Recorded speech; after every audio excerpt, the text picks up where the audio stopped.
అబద్ధాలు ఆడుతున్నట్టు ఇప్పుడు Jubilee selection జరుగుతుంది తెలుసా అమ్మా? చూస్తున్నారు కదా రోజు టీవీలలో జూబ్లీస్ లా ప్రచారాలు నడుస్తున్నాయి, ఎలక్షన్లు నడుస్తున్నాయి. ఇక మళ్ళా మన ఎమ్మెల్యే అక్కడ వేయండు, ఇక్కడి నుంచే ఓటర్లో తీసుకుపోయాడు.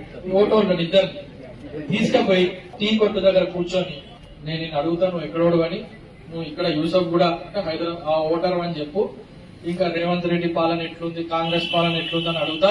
నేను పొట్టుకోడు తిట్టిగా రేవంత్ రెడ్డిని అది వీడియో చేసి ఛాయ్ పే చర్చ అని క్యాప్షన్ పెట్టి రిలీజ్ చేద్దాం. నెగిటివ్ నిజంగా ఓటరు తిడతనేమో అనుకోవచ్చు, సరే ఎందుకు తిడుతుండే ఏందని కారణాలు ఏందని మనం ఆలోచించాలి.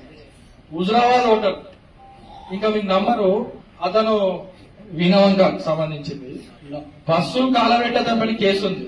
వాస్తవం, అతని పైన జమ్మికుండాలో కేసు ఉంది.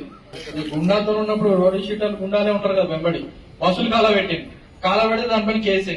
అట్లాంటి తీసుకుపోయి కూర్చోబెట్టి టోపీ పెట్టి చర్చలు మాట్లాడబట్టి అంటే ఈ రకంగా దిగజారిండని నేను చెప్తున్నా. ఓట్లు వేయడందుకు ఇక్కడ మోసం చేసిండు, అక్కడ పోయి కూడా ఇదే నడుతుంది అనుకుంటుండు. అక్కడ సిటీలో ఎట్లుంటారు, ఎమ్మెల్యే కంటే ఎక్కువ తురుంకాలు ఉంటారు అక్కడ అందరూ. తిట్టి పంపిస్తున్నారు అతన్ని.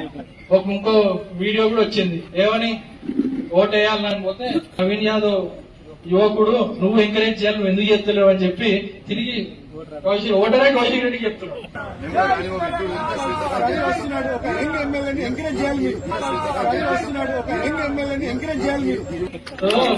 నువ్వు ఎంతనే నువ్వు అన్ని నీ పార్టీ అంతా పిచ్చి పిచ్చి చెప్తుంది, నువ్వు కాంగ్రెస్ పార్టీకి నువ్వే సపోర్ట్ చేయాలి, నువ్వు ఎంకరేజ్ చేయాలంటే